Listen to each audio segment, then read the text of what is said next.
Assalamualaikum warahmatullahi wabarakatuh. Salam sehat, ya, salam sejahtera untuk kita semua tentunya. Apa kabar teman-teman? Ya, semoga baik-baik saja, tetap semangat. Dan nanti malam tim nasional kita akan bertarung menghadapi Bulgaria di babak final FIFA Series yang akan berlangsung Stadion Gelora Bung Karno. Ya, ada info tentunya teman-teman juga pasti sudah tahu bahwa ada pergantian pemain menjelang duel melawan Bulgaria karena Mauro Silsa yang kemarin mencetak salah satu di antara 4 gol kita melawan Saint Kitts and Nevis pada 27 Maret kemarin itu harus ditepikan, ya, atau dia istirahat, tidak bisa bermain karena ada masalah, ya, ada benturan dengan pemain Saint Kitts sehingga Mauro Silsa tidak bisa bermain dan posisinya digantikan oleh Jens Raven yang saat ini bermain untuk Bali United. Jadi Jens sudah bergabung, sudah ikut latihan bersama di bawah pimpinan John Hertman. Dan kita belum tahu apakah akan dimainkan di babak final menghadapi Bulgaria. Ya, itu menjadi urusan bagi John Hertman. Ya, tapi yang paling penting di sini adalah semua punggawa kita harus fokus, ya, di dalam pertandingan menghadapi Bulgaria karena levelnya berbeda dengan Saint Kitts. Bulgaria sangat baik dan itu sudah terlihat ketika mereka menghajar Kepulauan Salomon dengan 10-2. Mereka secara organisasi tim sangat baik. Bagaimana dengan etos kerja yang sangat kuat dilakukan. Bahkan antar lini mereka jalan dengan bagus. Ya, kita ya bersyukur bisa menang dan sekarang berada di final, tapi dari segi permainan harus lebih ditingkatkan lagi. Ya, dan itu pasti John Hertman tahu, ya, apa yang harus dilakukan menghadapi Bulgaria. Komposisi pemain ya, di dalam starting 11 saya yakin pasti akan berubah. Tidak akan sama seperti ketika melawan Saint Kitts. Ya. Nama-nama seperti saya rasa Joe Pelupessy akan masuk. Mungkin saja, ya. Kemudian salah satu di antara Nathan Cho atau Ivar Jenner akan masuk untuk menghuni di posisi tengah karena mereka kemarin sejak awal tidak tampilkan. Memang di babak kedua Pelupessy dan Ivar masuk kecuali Nathan Cho. Nathan Cho ini tidak bermain dan kemungkinan itu akan ada dalam pertandingan menghadapi Bulgaria. Nah, yang jadi menarik untuk diperbincangkan adalah posisi di kiri. Karena lawan Saint Kitts kan Donitri bermain bagus. Oke lah, tapi itu kan dengan Saint Kitts, ya. Tapi kalau perubahan memang Verdong ditarik lagi ke posisi awal dia sebagai bek kiri, bisa saja Donitri akan duduk di bangku cadangan dan akan bermain sebagai super sub di babak kedua. Kalau tetap mempertahankan dengan pola 3-4-3, ya. Karena apakah Hertman akan terus bermain di sini karena kemarin di belakang itu kan ada Jai di tengah, Rido agak bergeser ke kanan dan Elkan Baggott yang agak ke kiri membentuk 3 bek. Doni yang bersama dengan Kevin Dix kan di sisi flank. Ketika kita bertahan ditekan lawan, maka Donitri akan membantu di sini dan bersama dengan Kevin Dix. Nah, bukan tidak mungkin pola seperti ini ditampilkan lagi melawan Bulgaria. Tapi itu tadi yang saya bilang, posisi kiri ini bisa saja Calvin Verdong, karena Verdong kemarin bermain bersama dengan Jordi Amat di posisi tengah. Bukan Pelupessy karena Pelupessy-nya main di babak kedua dengan Ivar. Nah, dalam pertandingan menghadapi Bulgaria, Pelupessy akan main pertama, bisa saja itu dengan Ivar mungkin akan ditaruh di sana. Tapi tidak menutup kemungkinan dengan Jordi Amat tetap akan ada di sana. Karena kalau dengan dua ini kan bertahannya lebih kuat. Artinya juga bahwa Pelupessy ini akan lebih ke dalam untuk memutus serangan lawan ketika ditekan dan Jordi lebih tepat lebih sedikit ke depan, ya. Tapi dua-dua tipikal pemain yang kuat dalam bertahan.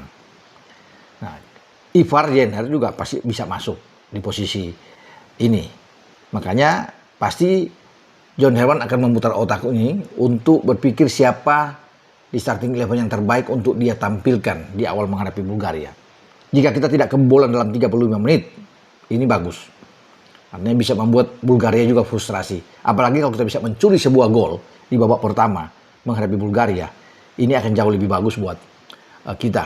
Lain halnya kalau Bulgaria yang mencetak gol, kan ini akan membuat kita ini harus dipaksa keluar untuk bisa menyerang. Bulgaria pingin kita bermain dengan jual beli serangan, bermain lebih terbuka. Ya, pasti itu yang diinginkan Bulgaria. Dan Bulgaria pasti akan lebih banyak menekan. Kita nggak apa-apa.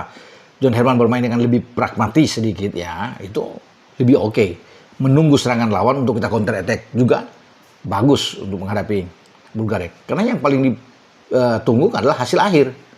Kita bermain bagus tapi hasil akhir kalah kan sama aja. Tapi kalau kita bermain biasa saja, menunggu counter dan kita menang, ya bagus, kita bisa menjadi juara. Nah, dan ini yang kita akan lihat dalam posisi yang ada di depan. Sananta akan bertahankah di posisi ini dengan memberikan ruang untuk Beckham Putra dan juga dengan Ole Romani bisa bermain seperti lawan Saint Kitts ya. Free roll, mereka bermain lebih bebas. Nah, itu kita tunggu ya. Atau Ole Romani ditaruh di nomor 9. Ramadan duduk di bangku cadangan dan masuk sebagai super sub, bisa saja itu kan akan terjadi. Ole di sana, Beckham mungkin masih bisa ditampilkan. Dengan alternatif lain adalah Eliano Reinders yang bermain di posisi kanan atau Jakob Sayuri ya, untuk bisa bermain dari sisi ini. Tapi saya lebih senang sih melihat cara bermain Ole kemarin, bermain di belakang striker itu jauh lebih bagus, ketenangan dia, passing yang sangat bagus dibuat sehingga Beckham itu bisa berlari dengan baik ya, lebih bebas, dan Ole menjadi seorang ya semi playmaker lah ya kemarin ya, menggantikan posisi Tom Hai. Yang ini kan jarang-jarang kita lihat bahwa Ole itu bermain jauh lebih ke belakang. Bahkan gol pertama Beckham melawan Saint Kitts kan bagaimana dia turun ke bawah, ada bola lemparan ke arah dia, dan dia bisa mengontrol bola, kemudian bisa mengirim umpan yang sangat tepat, presisi sekali ke arah Beckham Putra. Nah, ini kita tunggu dengan gaya seperti ini nanti melawan Bulgaria. Biar Ole lah yang akan menari-nari di belakang striker, untuk kemudian bisa memberikan umpan, dan ketika ada deadlock di depan, nah dia akan masuk dari second line untuk bisa mengubah keadaan dan bisa mencetak gol. Karena kan kita tahu Ole kemarin membuat 1 gol dan 2 assist, penampilan yang luar biasa di samping Beckham Putra yang mencetak dengan brace 2 gol kemarin.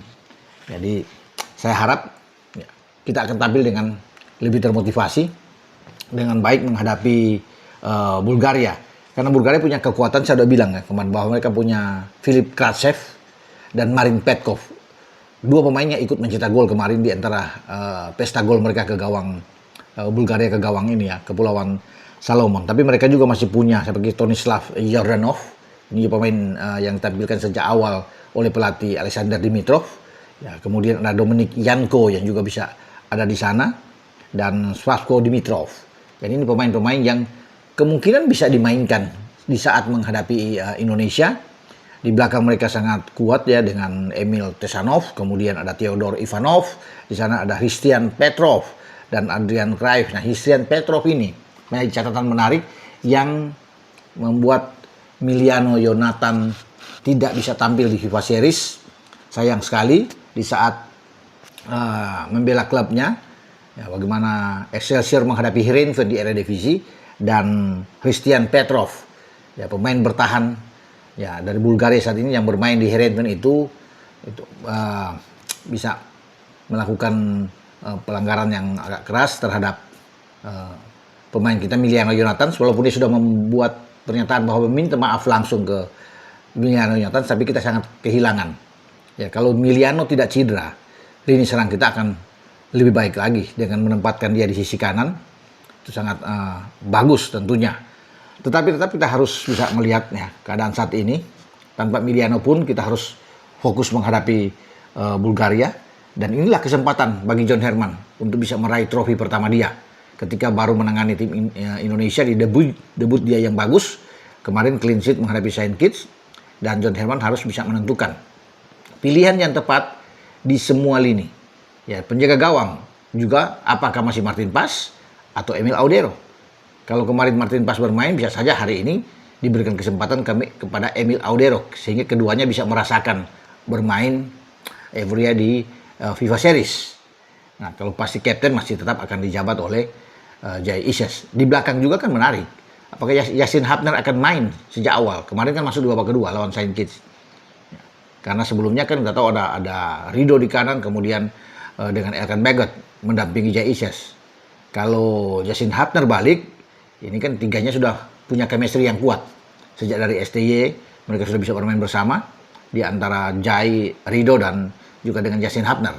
Tapi sekarang ada Elkan Bagot yang kemarin bermain sebelum ditarik di babak kedua oleh Coach JH, dan bisa saja akan membentuk bahwa Elkan akan bermain kembali. Oke, kita tunggu sambil berharap bahwa tim kita bisa mendapatkan hasil yang positif, hasil terbaik di saat akan menghadapi Bulgaria. Dan orang akan bertanya juga, jika Ramadan tidak bermain, apakah Jens Raven akan bermain? Bisa saja. Akan ada di depan dan Ole akan berdiri di belakang. Tapi kembali kita serahkan semua kepada Coach John Herman. Selamat bertarung, selamat berjuang untuk Garuda kita. Dengan saya Bung Ropan, ciao.